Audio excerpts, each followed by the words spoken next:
જય હનુમાનજી, જય પિતૃદેવતા. તો કુંભ રાશિના લોકો, સ્વાગત છે અમારી યુટ્યુબ ચેનલ પર. કુંભ રાશિના લોકોએ આ ત્રણ વસ્તુને તાત્કાલિક ફેંકી દો, નહીં તો તમારા જીવનમાં મોટા ભૂકંપ આવશે.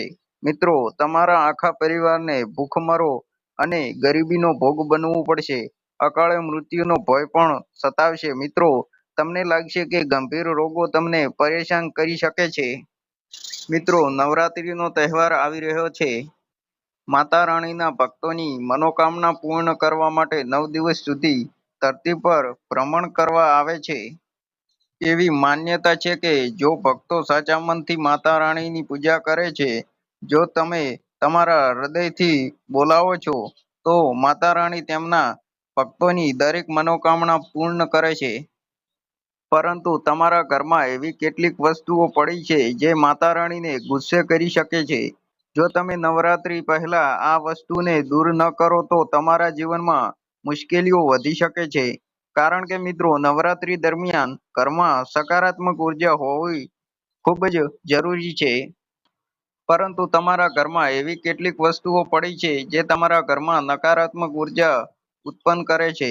મિત્રો, હું તમને જણાવવા જઈ રહ્યો છું કે તમે જાણે અજાણે ઘણી બધી વસ્તુઓ તમારા ઘરમાં લાવતા રહો છો. તમારા ઘરમાં પહેલેથી જ પડેલી છે કેટલીક વસ્તુઓ વર્ષોથી પડી છે. તમે કેટલીક નવી વસ્તુઓ લાવ્યા છો, તમને પણ ખબર નથી કે ઘરમાં શું રાખવું જોઈએ અને શું ન રાખવું જોઈએ. મિત્રો, કેટલીક વસ્તુઓ એવી હોય છે જે તેમની અંદર નકારાત્મક શક્તિઓ આકર્ષિત કરે છે અને કેટલીક વસ્તુઓ આવી થાય છે જે પોતાની અંદર સકારાત્મક વસ્તુઓ આકર્ષિત કરે છે. એટલે કે મિત્રો, તમારા ઘરમાં કેટલીક એવી વસ્તુઓ પડેલી હોય છે જે નકારાત્મક ઉર્જા જેવી કે ભૂત પ્રેત, બાધાઓ વગેરેની આકર્ષિત કરે છે. અને જે ઘરમાં નકારાત્મક શક્તિઓ હોય છે તે ઘરમાં ક્યારેય વાસ નથી થતો. તે ઘરમાં હંમેશા પરિવારના દેવી દેવતાઓ રહેતા હોય છે.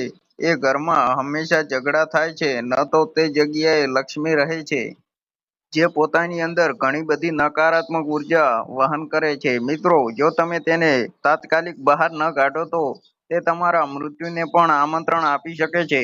મિત્રો, ઘણી વખત તમે જોયું હશે કે તમારા ઘરમાં કેટલીક એવી વસ્તુઓ બને છે જે વર્ષો સુધી રહે છે, એક જગ્યાએ રહે છે.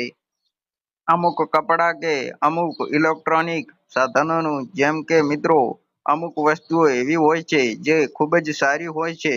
એટલે કે જો આપણે બજારમાંથી અમુક વસ્તુઓ ખરીદીને આપણા ઘરે લાવીએ છીએ, તો તે વસ્તુ જેવી જ આપણા ઘરે આવે છે ત્યારથી આપણા જીવનમાં બધું સારું થવા લાગે છે. ત્યારથી આપણા જીવનમાં ઘણી બધી ખુશીઓ આવવા લાગે છે.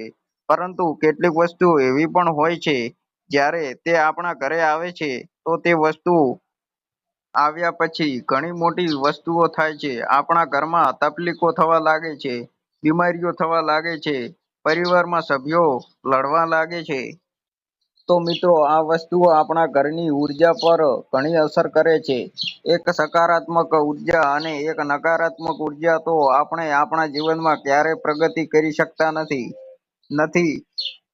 વ્યક્તિ જીવનમાં પ્રગતિ કરી શકતો નથી. ભલે તે ગમે તેટલી મહેનત કરે છે, તે પ્રગતિ કરી શકતો નથી. અને મિત્રો, તહેવારોનો સમય આવી ગયો છે. હા, તહેવારોનો સમય આવી ગયો છે. નવરાત્રી આવવાની છે. માતા રાણીના તમામ ઘરે આવવાની છે. મિત્રો, હા, માતા રાણી ક્યારે તમારા ઘરે આવશે અને જો આ ત્રણ વસ્તુઓ તમારા ઘરે પડેલા હશે તો માતા રાણી તમારા ઘર પર ખૂબ જ ક્રોધ વરસાવશે.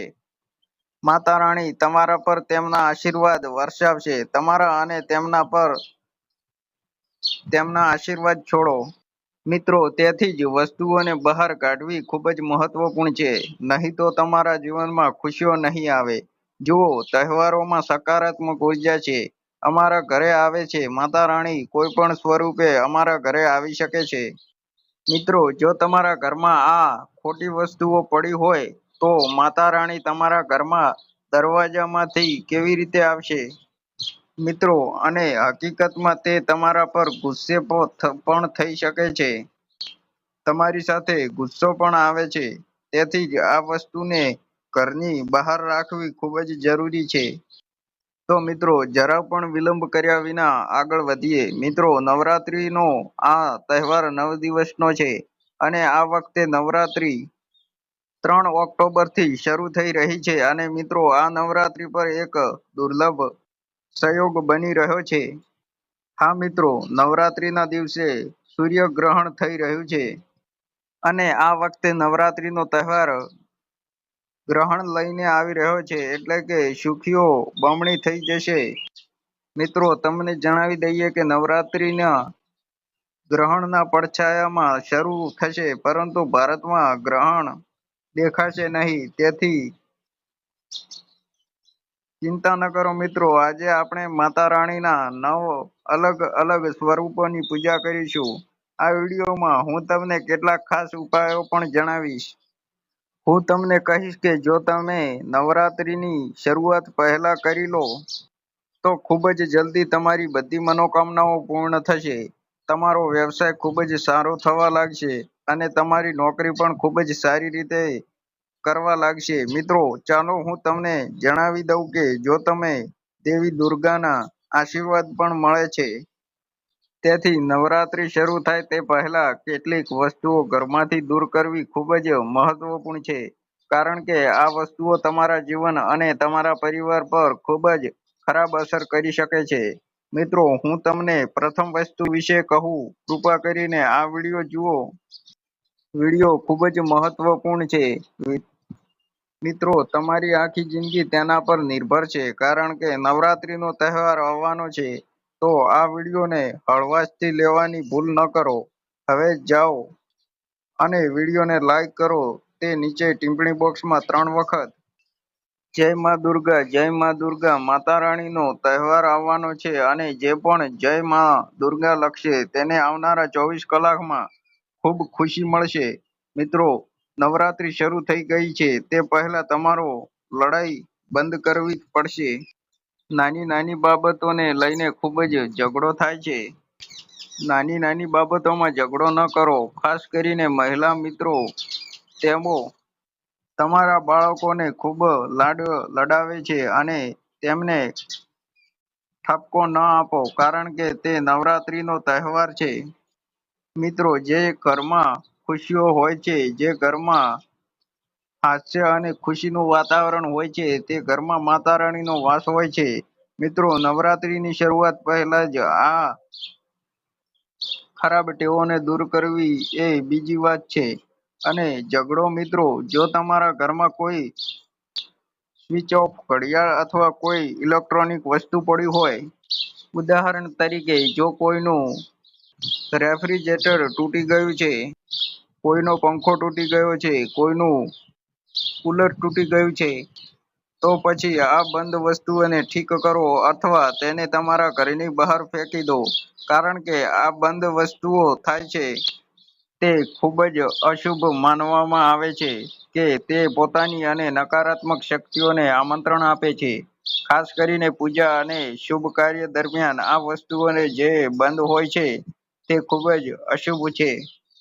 મિત્રો કોઈ પણ વિલંબ કર્યા વિના કાં તો આ વસ્તુઓને સુધારી લો અથવા તેને તમારા ઘરમાંથી દૂર કરો, કારણ કે આના કારણે તમારી પ્રગતિમાં અવરોધ આવી શકે છે અને તમારા ઘરમાં ખૂબ ગંભીર રોગો થઈ શકે છે.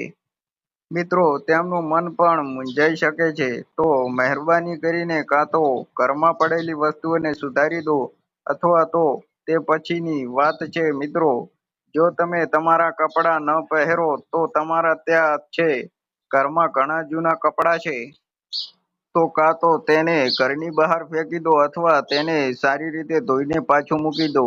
હા જુઓ, લોકોએ ઘણીવાર કપડાં પહેરવાની આદતો હોય છે અને તેઓ તેને ધોયા વગર અહીં ત્યાં ફેંકી દે છે અને પછી અલમારીમાં ફેંકી દે છે.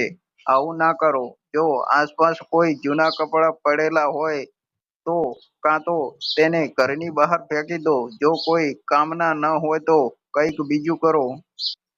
જો તમે એ કપડાં રાખો છો તો તેને સારી રીતે ધોઈ લો અને તમારા ઘરમાં અલમારીમાં પાછા મૂકી દો.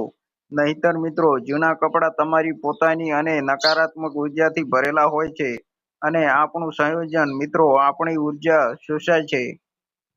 અને જો તે કપડામાં લાંબા સમય સુધી હલચલ ન થાય, જો આપણે તે કપડાને લાંબા સમય સુધી એક જગ્યાએ રાખીએ તો તે કપડા આપણી નકારાત્મક શક્તિઓ, ભૂત-પ્રેત, અવરોધો, ભૂત વગેરેને આકર્ષિત કરવા લાગે છે. તો મિત્રો કૃપા કરીને કરો તમારા ઘરમાં ઘણા જૂના કપડા કાં તો ધોઈ ન શકાય કે અથવા ન ધોઈ શકાય છે, તો ઘરના જૂના કપડા ફેંકી દો. હવે તે ઘરમાં ન રાખવા જોઈએ. મિત્રો, હું તમને જે તૂટેલી મૂર્તિઓ વિશે કહી રહ્યો છું તે છે આ. મિત્રો, તમારા ઘરમાં અનેક ભગવાનની તસવીરો હોઈ શકે છે. ઘણા ભગવાનની મૂર્તિઓ પણ હોઈ શકે છે જે વર્ષોથી આ રીતે પડેલી છે અને તમે તેમની પૂજા યોગ્ય રીતે કરી શકતા નથી. મિત્રો, તમારા ઘરમાં વધુમાં વધુ 2 કે 3 ભગવાન હોવા જોઈએ. 2 અથવા 3 ભગવાન અથવા મૂર્તિઓના ફોટા રાખો અને તમારા ઘરમાં આનાથી વધુ ન રાખો. કારણ કે લોકો સમયસર તેમની પૂજા કરી શકતા નથી અને મિત્રો સમયસર તેમનો આદર નથી કરી શકતા, જેના કારણે આ વસ્તુઓ વધુ નેગેટિવ શક્તિઓને આમંત્રણ આપવા લાગે છે અને ભગવાન પણ આપણને શ્રાપ આપે છે. તેથી પ્રયાસ કરો કે તમે જૂના મિત્રોના ફાટેલા ફોટા ન રાખો. તમારા ઘરમાં ભગવાનની તૂટેલી મૂર્તિઓ ન રાખશો તો નવરાત્રી પહેલા કાઢી લો. અથવા કારણ કે આ મૂર્તિઓથી લોકોનું દેવું કેમ થાય છે, તેઓ પરેશાન હોય તો તેમની નદી કે તળાવમાં ડૂબાડી દો. તે ખૂબ જ સારા મિત્ર બનશે. જો જૂનું હોય કે અખબાર, જૂની લોક વસ્તુઓ હોય તો તેને વહેલી તકે ઘરની બહાર ફેંકી દો. કારણ કે નવરાત્રીનો સમય છે. માતા રાણી કોઈ પણ સ્વરૂપમાં તમારા ઘરે આવી શકે છે અને તમને આશીર્વાદ આપી શકે છે. મિત્રો, અને આવી સ્થિતિમાં જો તમારા ઘરમાં ગંદકી છે અને ત્યાં કચરો પડ્યો છે, તો પછી માતા રાણી તમારા ઘરે કેવી રીતે આવશે? મિત્રો, તેથી કરો આ ન કરો. સાથોસાથ મિત્રો, જો તમારા ઘરમાં તુલસીનો છોડ કે મણીનો છોડ હોય તો તે ખૂબ જ સારી વાત છે. પરંતુ જો તમારા ઘરમાં કોઈ અન્ય જંગલી છોડ છે, તો તમારા ઘરમાં એવો કોઈ અનિચ્છિત છોડ હોવો જોઈએ જે તમારા ઘરમાં ન હોવો જોઈએ. તમારા ઘરમાં ઉગેલા સ્વયંસંચાલિત છોડ છે. જો તે ઘરમાં કે ઘરની આસપાસ કુંડામાં હોય તો તેને તરત જ ઉખાડી ફેંકી દો. કારણ કે આ જંગલી છોડ તમારા બગીચાને તેમજ ઘરની બહાર જમીનમાં નકારાત્મક શક્તિને આકર્ષિત કરે છે. જો ત્યાં કોઈ જંગલી છોડ હોય તો તેને તરત જ ઉખાડી નાખો અને તમારા ઘરમાં આંગણને ખૂબ જ સારી રીતે સાફ કરો. મિત્રો, પરંતુ નવરાત્રીનો તહેવાર આવી રહ્યો છે. તેથી જો કોઈને તેમના વાળ કાપવાના હોય અથવા કોઈને નખ કાપવાના હોય તો આ કામ આ તહેવારના 9 દિવસ દરમિયાન તમારે ન તો વાળ કાપવાના છે, નખ કાપવા માટે. મિત્રો, જો તમારે કંઈક કરવું હોય તો પહેલેથી જ કરો. એવું માનવામાં આવે છે કે નવરાત્રીના તહેવાર દરમિયાન જો કોઈ વ્યક્તિ નખ કે વાળ કાપે તો તેમાંથી માતા રાણીને દુઃખ થાય છે. માતા રાણીને પણ દુઃખ થાય છે. તો મહેરબાની કરીને આવી ભૂલ ન કરો અને જો તમારે કાપવું જ હોય તો આ કામ પહેલેથી જ કરો. મિત્રો, તમારા શરીર પરના વાળ. હા મિત્રો, ઘણા લોકોએ એવી આદત હોય છે કે જ્યારે તેઓ તેમના વાળ ટૂંકા કરે છે, જ્યારે તેઓ તેમના વાળ ઉપાડે છે ત્યારે તેમના કેટલાક વાળ ખરી જાય છે. વાળ કાપવામાં અટવાઈ જાય છે અને તે વાળ અહીં તહીં ઉડતા રહે છે અને અહીં તહીં વિખરાયેલા રહે છે. પણ જો તમારા ઘરમાં તૂટેલા વાળ હોય તો તમારે આ કરવાની જરૂરત નથી અને તે વાળ ઘરની બહાર ફેંકી દો. ઘરમાં તૂટેલા વાળ ન હોવા જોઈએ કારણ કે તે તૂટેલા વાળ નકારાત્મક અને દુષ્ટ આત્માઓને આકર્ષિત કરે છે. એવું માનવામાં આવે છે કે તૂટેલા શરીર પરના વાળ સકારાત્મક ઉર્જા વહન કરે છે અને નકારાત્મક ઉર્જા તેની તરફ ખૂબ જ ઝડપથી આકર્ષિત થાય છે. અને જો આ તમારા ઘરમાં હાજર હોય તો તમારા ઘરમાં નકારાત્મક શક્તિઓ ખૂબ જ સક્રિય થઈ શકે છે અને તેના કારણે મિત્રો તમારી પર મોટી પરેશાનીઓ આવી શકે છે. જેમ કે અકસ્માત, ગંભીર બીમારી, ઘરમાં મિત્રો આગ જેવા વિવિધ પ્રકારના અકસ્માતો વ્યક્તિ સીડી પરથી નીચે પડી શકે છે, બાળકને ઈજા થઈ શકે છે. તેથી જ મિત્રો ધ્યાન રાખો કે વાળ અહીં ત્યાં વિખરાયેલા ન હોવા જોઈએ. મિત્રો જુઓ, નવરાત્રી એક પવિત્ર તહેવાર છે. આ દરમિયાન ઘરને સાફ રાખવું ખૂબ જ જરૂરી છે. અને એવું માનવામાં આવે છે કે આ વસ્તુને ઘરની બહાર ફેંકી દેવાથી ધન પ્રાપ્ત થાય છે. જો ઘરમાં તૂટેલી મૂર્તિઓ, ફાટેલા કપડાં, તૂટેલી ઘડિયાળ હોય તો દેવી દુર્ગાને આશીર્વાદ. તેથી તેમને ખૂબ જ ઝડપથી ઘરની બહાર ફેંકી દેવા જોઈએ. મિત્રો ઘણી વખત ઘરમાં લગ્નના મેગઝીન પડ્યા હોય છે. પરંતુ આ વસ્તુને લાંબા સમય સુધી ઘરમાં ન રાખવી જોઈએ. જુઓ, સામયિકો તેમની તરફ નકારાત્મક ઉર્જા આકર્ષિત કરી શકે છે. તેથી તેને નિયમિતપણે ફેંકી દેવા જોઈએ. એટલે કે સામયિક આપણા ભગવાન ગણેશની માતા રાણીનું સ્વરૂપ જુઓ, એટલે કે ચિત્ર છે. તેથી તેને ફેંકી ન દેવી જોઈએ, પરંતુ તેને નદીના કોઈ પવિત્ર જળમાં ડૂબાડી દેવી જોઈએ અને તેને લાંબા સમય સુધી ઘરમાં ન રાખવા જોઈએ. અને નવરાત્રીનો તહેવાર આવે તે પહેલા તમે તેને તરત જ ફેંકી દો. મિત્રો હવે પછીની વાત છે જૂના ચંપલ અને ચંપલને સાચવીને રાખવાની. જૂના ચંપલ અહીં તહીં પડેલા રહે છે, પણ આવું ન કરવું જોઈએ. જો ચંપલ ઉપયોગ થતો હોય તો એ સારી વાત છે.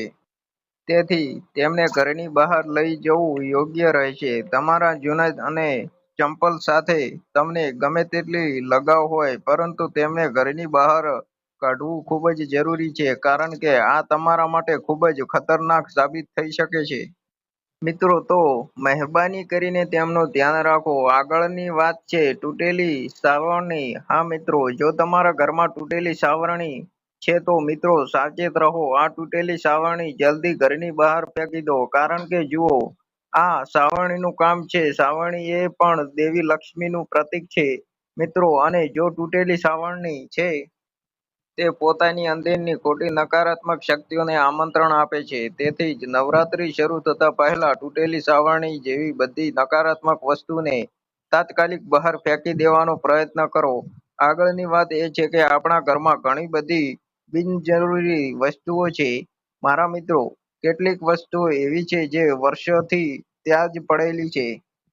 કેટલીક વસ્તુઓ લાવે છે અને તેનો ઉપયોગ કરતા નથી. બસ તેને આમ જ પડી રહે છે. વર્ષો અને વર્ષો વીતી જાય છે, પણ તે વસ્તુ હજુ પણ ત્યાં જ પડી છે. જેમ કે ટેબલ, વસ્તુ, ઇલેક્ટ્રોનિક વસ્તુ. તેઓ કોઈ કામના નથી. તેઓ ત્યાં જ પડે છે. અને પરંતુ એક વાતનું ધ્યાન રાખો કે ક્યાં તો તેમને થોડું હલાવો, પછી હંમેશા હલાવતા રહો, કારણ કે મિત્રો કેટલીક વસ્તુઓ એક જગ્યાએ પડી રહે છે ન તો તે પોતાની અંદર નકારાત્મક વસ્તુઓને આકર્ષિત કરે છે. આસપાસ પડેલી વસ્તુ નકારાત્મક ઉર્જાનો સ્ત્રોત બની જાય છે અને તે વસ્તુ નકારાત્મક બની જાય છે. અને મિત્રો આ વસ્તુ ખૂબ જ ખતરનાક બની જાય છે. તો પ્રયાસ કરો કે જો તમારા ઘરમાં કોઈ વસ્તુ પડી હોય તો તેનો ઉપયોગ કરો. જ્યારે તે વસ્તુ ઉપયોગ ન થાય તો તે વસ્તુને આપણા ઘરમાં નકારાત્મક ઉર્જા લાવે છે. મિત્રો આથી ધ્યાનમાં રાખો કે જો તમારા ઘરમાં કોઈ બિન ઉપયોગી વસ્તુ છે તો તેનો ઉપયોગ શરૂ કરો. જો તેનો ઉપયોગ ન થઈ રહ્યો હોય તો તેને થોડો હલાવી રાખો. મિત્રો તેને બરાબર સાફ કરો અને તેના પર ગંગાજળ છાંટો. પહેલેથી જ કેટલીક નકારાત્મક ઉર્જા છે તો એ પણ દૂર થઈ જતી જોઈએ. દરેક ઘરમાં નકારાત્મક ઉર્જા હોય છે. મિત્રો હું તમને ઘણી બધી વસ્તુઓ વિશે કહી શકતો નથી. વિડીયોમાં તમને જણાવવામાં 1 કે 2 કલાક લાગશે, પરંતુ જો હું તમને આટલું કહીશ જે મેં તમને કહ્યું છે તેનું ધ્યાન રાખો અને નવરાત્રીની શરૂઆત પહેલા તમારા ઘરને સારી રીતે સાફ કરો. ઘરમાંથી બિનઉપયોગી વસ્તુઓને બહાર કાઢો અને આસપાસ પડેલી વસ્તુઓ પર ગંગાજળ છંટકાવ કરો. ઘરમાં ઉર્જા અને તમારા ઘરમાં માતા રાણીનો વાસ થશે. હા મિત્રો, તમારા ઘરમાં ખૂણે ખૂણે ગંગાજળનો છંટકાવ કરો. હા મિત્રો, માતા રાણીના તરત જ આવશે. તમારા ઘરમાં ખૂણે ખૂણે ગંગાજળનો છંટકાવ કરો અને કપૂર અને લવિંગનો ધૂમ્રપાન કરો. હા મિત્રો, એક વાસણ લો મિત્રો, તેમાં 2 લવિંગ નાખો અને તેને બાળી લો અને પછી તે બુઝાવા દો આપો અને પછી તેમાંથી નીકળો ધુમાડો આખા ઘરમાં ફેલાવો મિત્રો. આનાથી શું થશે? તમારા ઘરની બધી જ નકારાત્મક ઉર્જા દૂર થવા લાગશે મિત્રો. જો તમારા ઘરમાં સૂકો તુલસીનો છોડ હોય તો તેને તરત જ કાઢી નાખો, કારણ કે સૂકા તુલસીના છોડ ઘરમાં રાખવો ખૂબ જ અશુભ માનવામાં આવે છે. આનાથી ભગવાન વિષ્ણુ ગુસ્સે થાય છે. મિત્રો, નવરાત્રી પહેલા ઘરમાંથી તુલસીના છોડને બહાર કાઢવું ખૂબ જ જરૂરી છે. નહીં તો તે માતા રાણીનું અપમાન પણ થઈ શકે છે. મિત્રો, તેમનું ખૂબ જ ધ્યાન રાખો. હું તમને કહી દઉં કે નવરાત્રીની શરૂઆત પહેલા તમે આ કામો કરો તો તમારું નસીબ ચમકશે. જે તમે તમારા જીવનમાં સહન કરી રહ્યા છો ત્યાં હંમેશા માટે ગાયબ થઈ જશે. જુઓ, આપણા ધર્મમાં નવરાત્રી ખૂબ જ ખાસ છે. મિત્રો, આ તો તમે પહેલેથી જ જાણો છો કે આપણે માતા રાણીની પૂજા વિવિધ પ્રમાણે કરવાની છે અને કેટલાક લોકો ઉપવાસ પણ કરશે અને 9 દિવસ સુધી ખુલ્લા પગે ચાલશે. તમને કહો કે તમારા ઘરનું રસોડું, હા, ઘરના રસોડાને સાફ કરવું ખૂબ જ જરૂરી છે. નહીં તો આપણું રસોડું ખૂબ જ પવિત્ર માનવામાં આવે છે, કારણ કે અહીં માતા અન્નપૂર્ણાનો વાસ છે. તેથી નવરાત્રી શરૂ થતા પહેલા ઘરમાં લસણ અને ડુંગળીને પણ દૂર કરી દો અને સાથે જ ઘરમાં પડેલી તામસિક વસ્તુઓને પણ દૂર કરો. જેમાં માંસાહારી ખાય છે ખોરાક, તે ખુલ્લા કાનથી સાંભળો. હંમેશા અને ખાસ કરીને 9 દિવસ સુધી સાત્વિક ભોજન તૈયાર કરીને ખાવાનું ન રાખો. મિત્રો, હવે પછીની વાત એ છે કે કલશની સ્થાપના કરવી ખૂબ જ જરૂરી છે. નવરાત્રીના પ્રથમ દિવસે હું તમને એક ઉપાય જણાવું છું. તે ઉપાય શું છે? ખૂબ ધ્યાનથી સાંભળો. લાલ કપડું લો. હા મિત્રો, એક લાલ કપડું લો. તે લાલ કપડાની અંદર એક નાળિયેર મૂકો. લાલ કપડાની ઉપર એક નાળિયેર મૂકો અને તે નાળિયેરને પર સાત્વિક પ્રતીક બનાવો. હા મિત્રો, નાળિયેર પર સાત્વિક પ્રતીક બનાવીને કપડું બાંધી લો અને પછી જ્યારે તે નાળિયેરનું પોટલું બની જાય ત્યારે તમારે તે પોટલી માતા રાણીના નામ પર લઈ જવાનું છે. હા મિત્રો, તમારે માતા રાણીનું નામ લેવું છે. શું નામ લેવું છે? હું જે કહું છું તે નામ 11 વાર લેવાનું છે મિત્રો. ઓમ દુર્ગાય નમઃ. ફરી ધ્યાનથી સાંભળો. ઓમ દુર્ગાય નમઃ. હું તેને ફરીથી પુનરાવર્તન કરું છું. ઓમ દુર્ગાય નમઃ. ઓમ દુર્ગાય નમઃ. હા મિત્રો, તમારે આ મંત્રનો 11 વાર જાપ કરવાનો છે. હા, આ નાળિયેરની પોટલી તમારા ઘરના મુખ્ય દ્વાર પર બાંધી દો. તમારા ઘરને આ બંડલ બાંધવાની જરૂરત છે. જ્યારે તમે તમારા ઘરના મુખ્ય દરવાજા પર આ બંડલ બાંધો છો તો તે તમારા ઘરમાં નકારાત્મક ઉર્જાને રોકશે અને જ્યારે માતા રાણી તમારા ઘરની બહારથી પસાર થશે ત્યારે તે તરત જ તમારા ઘરે આવશે અને ઈચ્છા કરશે તમારાથી ખુશ રહો. મિત્રો, તમે ચોક્કસ આ કામ કરશો અને તમને આશીર્વાદ પણ આપશે. આ ઉપાય કરવાથી માતા રાણી ખૂબ જ પ્રસન્ન થશે. મિત્રો, આ એક સંકેત છે. મિત્રો, આ માતા રાણી માટે આમંત્રણ છે. તો કૃપા કરીને આ ઉપાય ચોક્કસ કરો મિત્રો. અને મને આશા છે કે તમને આમાં ઘણું બધું જાણવા મળ્યું હશે. વિડીયો ગમ્યો હોય તો વિડીયોને લાઈક, શેર અને સબસ્ક્રાઇબ કરવાનું ના ભૂલતા. ફરી એક આવા વિડીયો સાથે મળીશું. જય શ્રી કૃષ્ણ.